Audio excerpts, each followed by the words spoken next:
지금 저희들은 함께 성경 읽기로 복음서를 읽고 있습니다.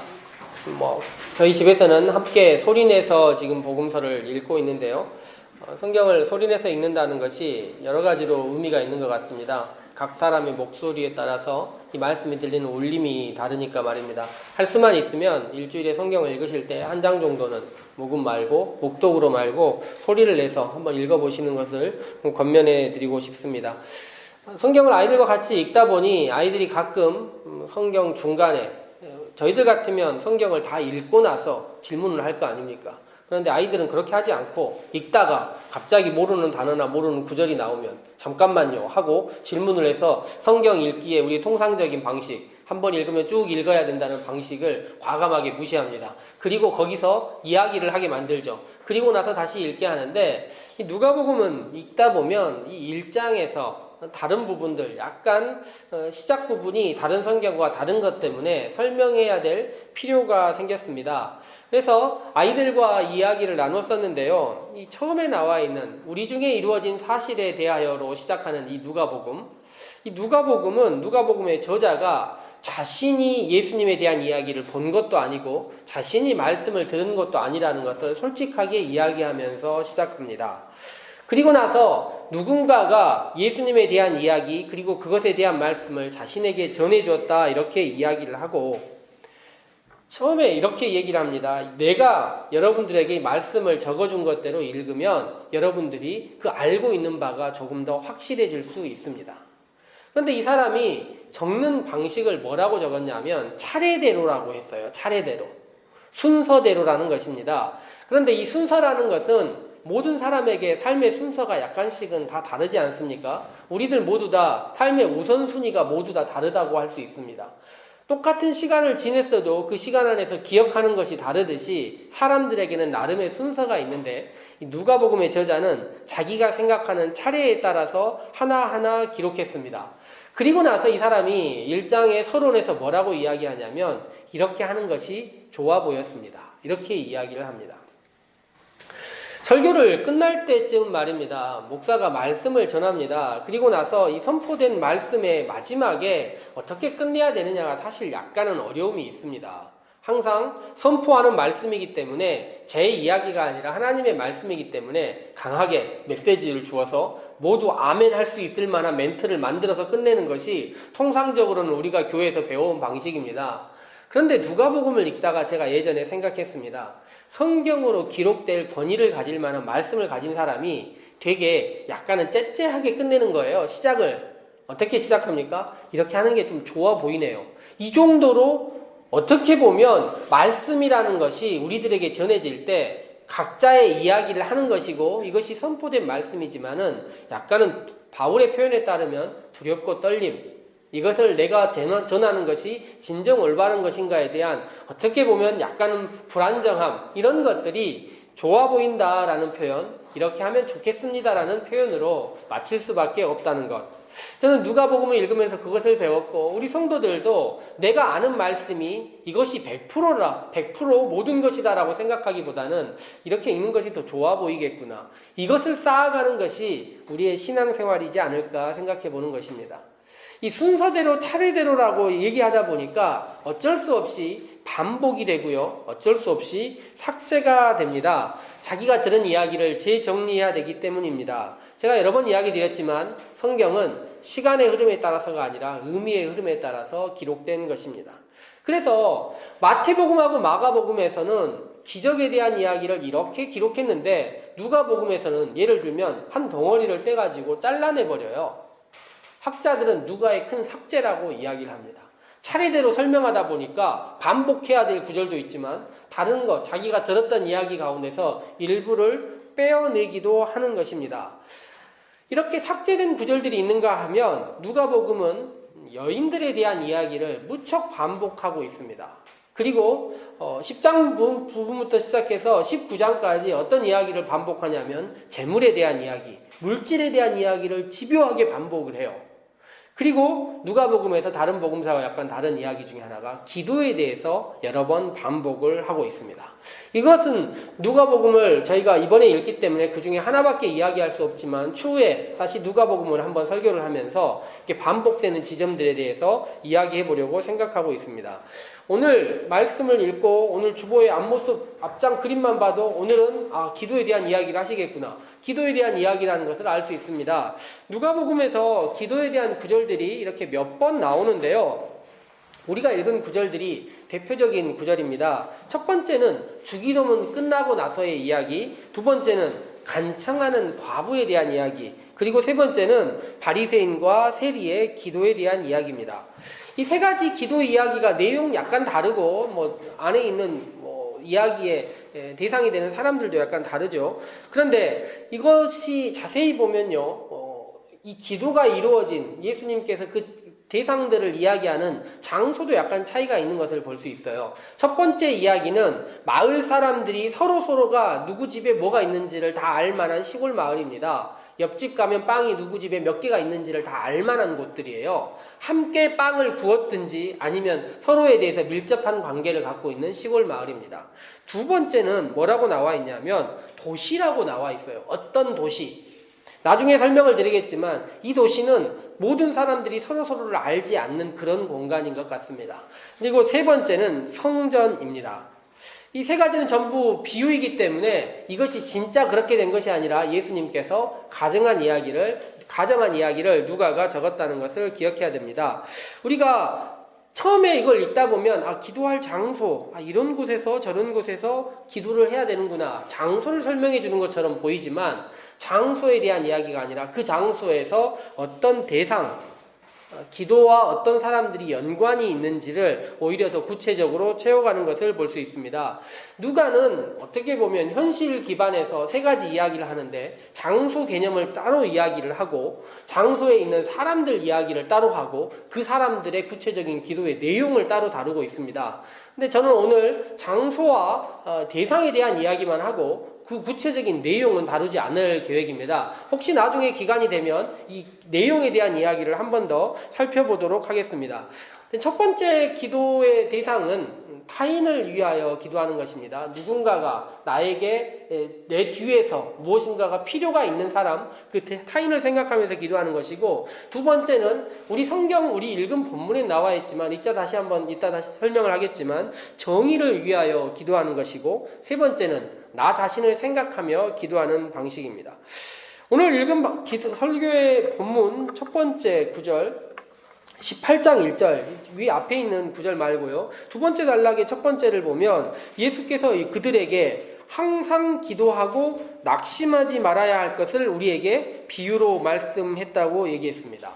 항상 기도하고 낙심하지 말아야 한다. 뭐가 먼저입니까?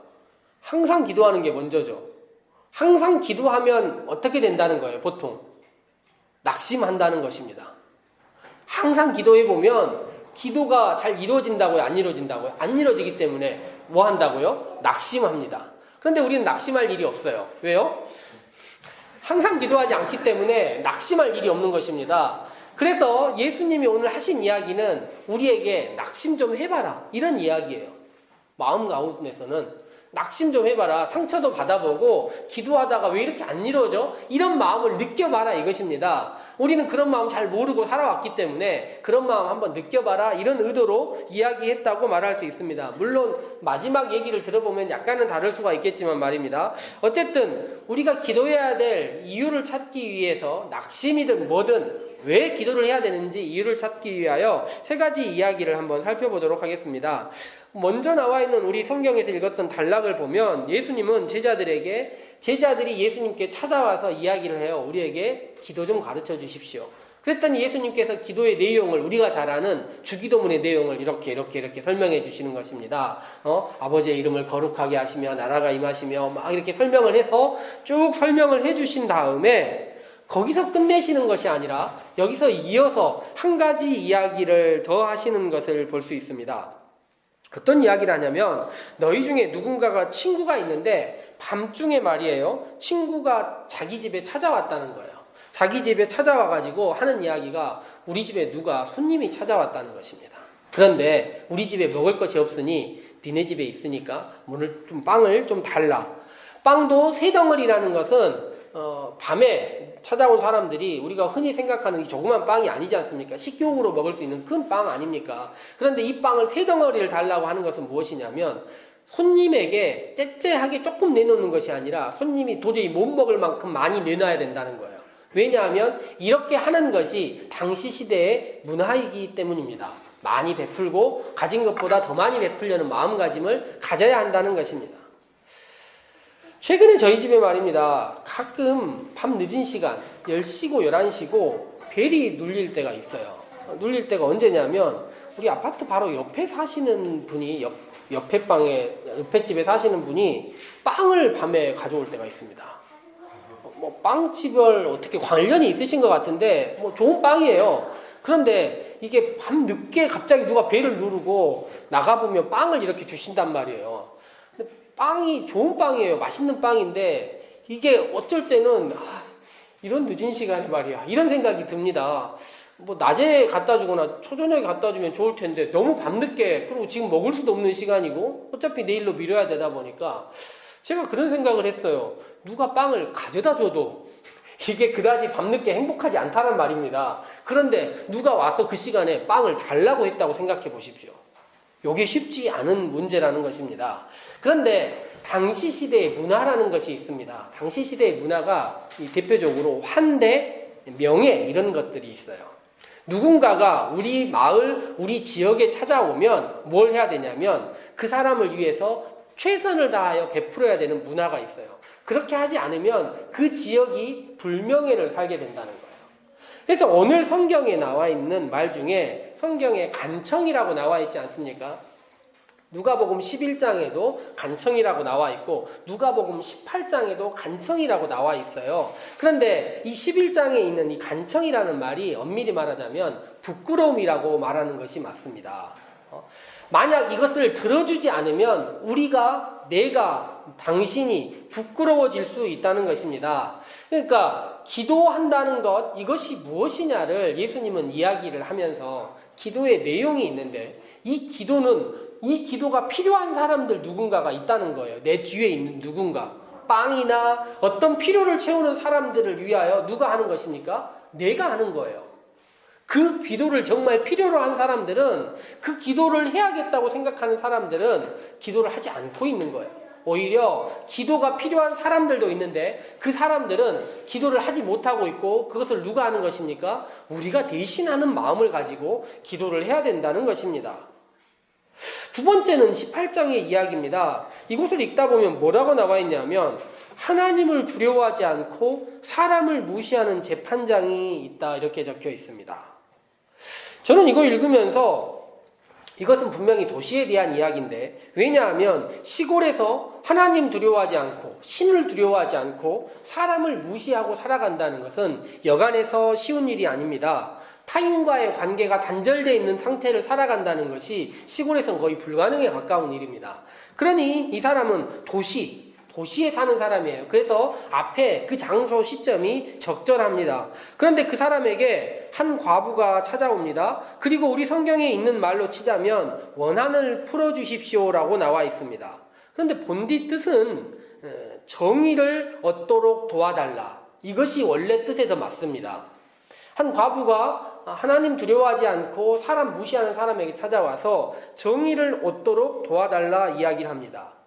과부에게 정의란 무엇일까요? 우리가 정확하게 알 수는 없지만 힘없는 과부가 정의롭지 못한 일을 수없이 당했을 수 있고 그런 일들 아마 도처에 널려 있었을 것 같습니다. 정의와 관련 없이 살아갈 것 같은 재판장이 뭐라고 이야기합니까? 나는 하나님을 두려워하지 않고 사람도 거들떠보지 않지만 이 사람이 나를 귀찮게 하니, 귀찮게 한다는 것은 뭐 작은 펀치로 눈밑을 계속 때리다, 뭐 요 정도 표현인데요. 계속 나를 이렇게 때리고 힘들게 하니까 들어줘야겠다, 이렇게 얘기했다는 것입니다. 세 번째 이야기는 두 사람이 성전에 기도하러 갔습니다. 바리새인과 세리가 기도하러 갔다고 나와 있는데 약간 생각을 해보자면 우리들은 기도하러 갔다고 하지만 당시 사람들, 오늘도 우리가 그렇게 많이 느끼는데 기도하러 교회 갔다는 단지 기도하러 간 게 아니라 예배 드리러 간 것입니다. 근데 당시 예배라는 것이 제사 아닙니까? 제사를 드리고 제사장이 성소로 들어간 시간에 남아있는 사람들이 있어요. 성소, 속죄제를 드리기 위하여 남아있는 사람들이 그 사람들이 제사장이 없는 시간에 서로 기도를 하는 것입니다. 그런데 이 기도의 내용 형태를 보니까 약간 재미있는 게 있어요. 기도의 원무리가 있습니다. 모였던 사람들이 원무리가 있는데 바리새인이 여기서 한 발 떨어져요. 한 발 떨어져서 기도를 합니다. 왜 한 발 떨어지냐면 바리새인은 이 사람들이 지저분한 거예요. 이 사람들이 더러운 사람들입니다. 그래서 그 사람과 한 발 떨어져서 기도하고 싶은 마음이 있는 거예요. 두 번째 세리는 이 사람들과 똑같이 저쪽으로 떨어집니다. 왜 떨어집니까? 세리 생각하기에는 내가 이 사람들을 더럽힐 것만 같다, 이런 생각을 가지고 있는 세리의 모습인 것입니다. 멀리서 아무도 모르는 사람들이 보기에는 원 무리가 있고 한 명씩 떨어져 있구나 생각하는데 전혀 다른 의도로 떨어져 있는 사람들 이야기가 있는 것입니다. 그런데 하나님께서 이 사람들에 떨어져 있는 바리새인이 아니라 그 사람들을 위에서 떨어진 세리를 의롭다 이야기했다는 것입니다. 저는 이 세 가지 이야기가 누가복음에 나와 있는 기도의 이야기를 우리에게 차례차례 어떻게 보면 단계적으로 설명해 주는 것 같습니다. 도움이 필요한 누군가를 뒤에 두고 하는 기도, 정의를 찾게 해달라고 하는 기도, 자신을 돌아보면서 하는 기도, 이 세 가지 말입니다. 처음에 예수님께서 이야기를 했어요. 항상 기도하고 낙심하지 말아야 된다. 항상 기도해야 된다는데 기도할 제목들이 나 자신에게 없을 수가 있습니다. 그럴 수 있죠. 그냥 삶이 비교적 평탄하고 바쁘게 살아가고 물론 내 자신이 힘들어서 하나님께 간구하는 사람들도 있지만 오늘날 우리가 살아가는 많은 사람들이 극심한 고통과 환난 가운데 있지 않고 우리가 구하는 기도의 대부분이 무엇입니까? 평안, 주님과의 동행, 이런 간구를 사실 많이 하고 있어요. 어떻게 보면 우리들은 빵을 달라고 먹을 것을 달라고 해보는 간구를 해본 지 얼마인지 기억이 안 날 정도로 오래됐다는 것입니다. 그런데 구약 성경에서요, 이 다윗이라는 사람이 하나님께 처음 기도했을 때 이야기가 있습니다. 이 그일라라는 곳을 사무엘상을 보면 그일라라는 곳을 위해서 기도하는 얘기가 나오는데 다윗의 첫 기도가 무엇이냐면 하나님께 응답받은 첫 기도가 자기 자신을 위한 기도가 아니라 그 사람들 그일라라는 땅을 가서 내가 도울까요 말까요 라고 하나님께 간구하는 거였어요. 간구했더니 하나님 뭐라고 얘기하십니까? 가서 도와라. 그런데 다윗과 함께하는 사람들이 뭐라고 얘기하냐면 우리를 위하여 기도하기도 벅찬데 누구를 위하여 기도합니까? 라고 이야기한 거예요. 그런데도 다윗이 다시 간구를 합니다. 하나님 그들을 위하여 도울까요? 하나님께서 내려가서 도와라 이야기하십니다. 그런데 놀랍게 이 이후로 다윗이 하나님과의 관계를 맺어가는 방식이 훨씬 더 깊어지고 관계성이 높아지는 것을 볼 수 있습니다. 저희 7월 달에 오셔가지고 한번 설교하셨던 박동현 선생님을 오신 다음에 한두 번 더 만날 기회가 있었습니다. 선생님 한번 만나가지고 이런저런 이야기 하다가 선생님이 자신이 독일에 유학 갔던 이야기를 하나를 하시더라고요. 독일에 유학 갔는데 독일 정부에서 장학금을 줘서 본인을 데려갔다는 거예요. 우리나라에 딱 한 명이랍니다. 엄청 자랑하시더라고요. 엄청 자랑하시면서 막 자기밖에 없다 이런 얘기 하셨는데 중요한 게 뭐냐면 독일에 있는 학교에 이렇게 원서를 내면요. 그 학교 중에 하나가 자기를 받아줘야 된다는 거예요. 교수가 한 명이 이 사람 내가 맡겠습니다라고 해서 받아줘야 된다는 거예요. 그런데 놀랍게도 베를린에서 자기를 받아줘서 갔다는 것입니다. 가서 그 교수가 있는 곳, 그 교회에 가서 어떻게 아무도 모르는 나 같은 사람, 한국에서 온 밑도 끝도 없는 사람을 받아줄 생각을 하셨습니까? 라고 물었다는 거예요. 그랬더니 너무 놀랍게도 이 사람들이 한국 전쟁 이후부터 니네 나라를 위해 기도했다라고 말했다는 거예요.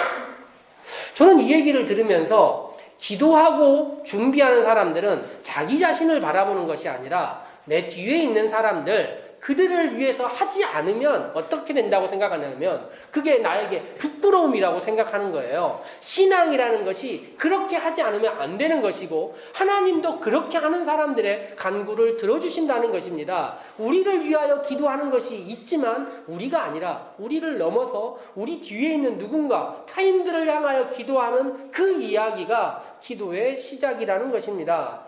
두 번째 이야기가 정의를 얻도록 도움을 구하는 기도를 해보자 얘기를 했어요. 세상의 재판장들 혹은 기득권자들은 어떠합니까? 특별히 우리나라 재판장들 보니 더욱 그런 것 같은데 하나님을 두려워하지 않고 사람을 무시합니다. 이건 누가복음의 과부만 겪는 일이 아닙니다. 이것은 권력을 가진 사람들의 일종의 속성 같습니다. 현재 우리나라 대통령이 약간 이상해요. 그래서 보통 권력 가진 사람들과 다른 태도로 스탠스를 취하고 있는데 대부분 하나님을 무시하고 하나님을 두려워하지 않고 사람을 무시합니다. 대통령이 했던 말 중에 사람이 먼저다. 저는 이거 약간 믿지 않았는데 그런 말을 할 수 있다는 것 자체도 굉장히 놀라운 거예요. 어쨌든 보통은 뭐라고 이야기합니까? 국가가 먼저다. 질서가 먼저다.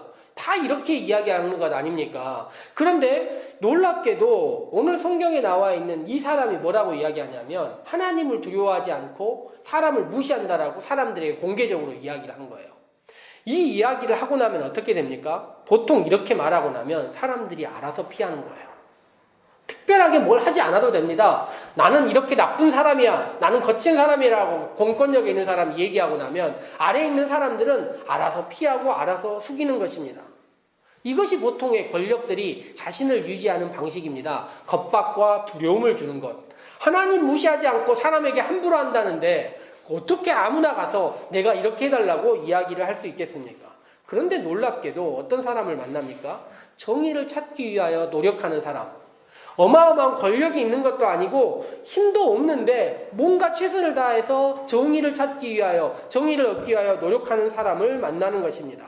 그래서 이 사람이 뭐라고 이야기를 합니까? 이 사람이 나를 귀찮게 하니 내가 들어줘야겠다라고 얘기를 합니다. 되게 구차한 변명을 하는 것 같지 않습니까? 그런데 저는 그렇게 생각합니다. 하나님을 두려워하지 않고 사람을 무시한다고 하는 사람들이 정의를 찾는 사람들을 만나면 내면 가운데 뭐가 있는 것입니까? 두려움이 있는 거예요. 이렇게 말하면 다 쫄아버릴 걸로 생각한 거예요. 함부로 하지 못할 걸로 생각하고 살았습니다. 그리고 정말 그랬던 것 같아요. 그런데 한 과부가 와서 보여주는 것입니다. 그런 것이 아니다. 정의를 얻게 해달라고 이 땅에 올바른 재판이 올바른 관계가 형성되기 위하여 노력하는 사람이 있다는 것을 보여주는 것. 이것만 가지고도 이런 사람들이 모이는 것만을 가지고도 권력과 이런 사람들이 자신의 소신을 꺾어내리고 이제 하나님을 두려워하지 않고 사람을 무시한다고 했는데 이 사람의 태도가 사람을 무시하지 않는 거예요. 정의를 향하여 사람이 움직이니까 사람을 무시하지 못합니다. 사람을 무시하지 못한 사람이 결국엔 어떻게 됩니까? 하나님을 두려워하지 않을 수가 없는 것입니다. 즉 세상의 권력자들을 바꾸는 방법, 정의가 없는 세상에 정의를 만드는 방법은 이와 같이 과부의 움직임처럼 정의를 향하여 할 수 있는 최선의 힘을 다하여 움직이는 것이라는 것입니다. 두 번째 이야기를 마치신 다음에 오늘 마지막 성경의 마지막 구절 18절 말씀을 보면 예수님이 이렇게 얘기를 하세요. 그러나 인자가 올 때에 세상에서 믿음을 보겠느냐? 믿음이란 무엇이겠습니까? 도움이 필요한 사람이 내 뒤에 있다는 생각을 가지고 그렇게 하지 않으면 부끄러움이다. 우리 자신에게, 우리 공동체에게 부끄러움이다 생각하고 움직이는 사람. 세상의 권력자들은 정의를 두려워하지 않고 하나님을 두려워하지 않고 사람을 무시하고 살아가고 있지만 그것을 바꾸기 위하여 노력하고 살아가고 있는 사람들, 이 사람들을 뭐라고 이야기를 합니까? 저는 이것이 믿음이다 생각하는 것입니다. 그런 사람들이 항상 기도하고 낙심하지 말아야 될 것은 무엇입니까? 하나님께서 그 상황을 알고 계신다는 거예요. 그런데 우리가 그렇게 살아야 하는데 어떻습니까? 우리의 기도를 보면, 우리의 삶을 보면 우리 강무석 집사님 우리가 어때요? 그렇게 살고 있습니까? 그렇게 못 살고 있습니까? 그렇게 못 살고 있잖아요. 그래서 세리의 기도가 있는 것입니다. 세리의 기도처럼 우리들은 모여있는 사람들을 바라보고 하나님께서 우리에게 뭐라고 해야 되는지를 알아요. 그런데 우리가 어떻습니까? 그렇게 살지 못하고 있는 것 아닙니까? 바리새인은 다른 기도를 하고 있는 거예요. 하나님께서 원하시는 사람들을 바라보지도 못하고 정의를 생각하지도 않고 어떻게 합니까? 나는 11조 하고 있으니까, 나는 금식하고 있으니까 나는 떳떳해라고 이야기하는 것입니다. 당시 사람들이요, 유대인들이 하나님 앞에 가서 기도할 때 이렇게 가슴을, 이렇게 손을 이렇게 모으고, 우리처럼 이렇게 기도한 것이 아니라 이렇게 모으고 종의 자세처럼 이렇게 숙이고 기도를 했다고 해요. 바리새인은 이 자세가 어떤 자세였습니까? 여기서 고개를 드는 거예요. 하늘을 향하여 내가 떳떳하다라고 고개를 드는 것입니다. 그런데 세리는 어떻게 했습니까? 이 상황에서 이 손으로 무엇을 한 것입니까? 자기 가슴을 치는 거예요. 자기 가슴을 치면서 기도란 무엇인데, 기도란 어떻게 살아야 하는 삶인데 내가 그렇게 살고 있지 못하니 내 마음이 아픈 것입니다. 예수님께서 산위의 설교를 맨 처음 하시면서 심령이 가난한 사람들, 말씀이 우리 가운데 와야 하는데 그렇게 살지 못하니 마음이 가난해지고 힘든 것입니다. 그 사람들이 어떻게 한다고 했습니까? 애통하는 거예요. 눈물이 나는 것이고 서러운 삶을 살아가는 것입니다. 그때 예수님께서 뭐라고 얘기하시냐면 너희에게 복이 있다 이야기하는 것입니다.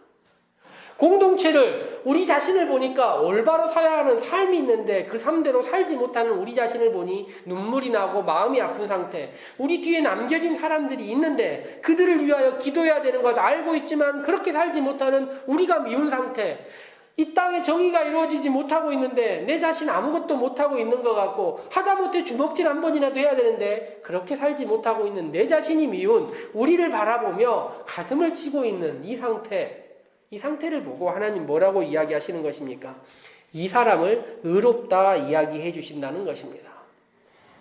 우리는 예배를 드리고 나면 다시 또한 일주일의 삶을 살아보기 시작합니다. 누가복음의 저자가요, 차례차례 이렇게 기도를 알려주면서 이렇게 기도해 보면 좋겠다라고 우리에게 알려주었습니다. 저 또한 여러분에게 우리가 함께 이렇게 기도하면 어떨까 하고 알려드리는 것입니다.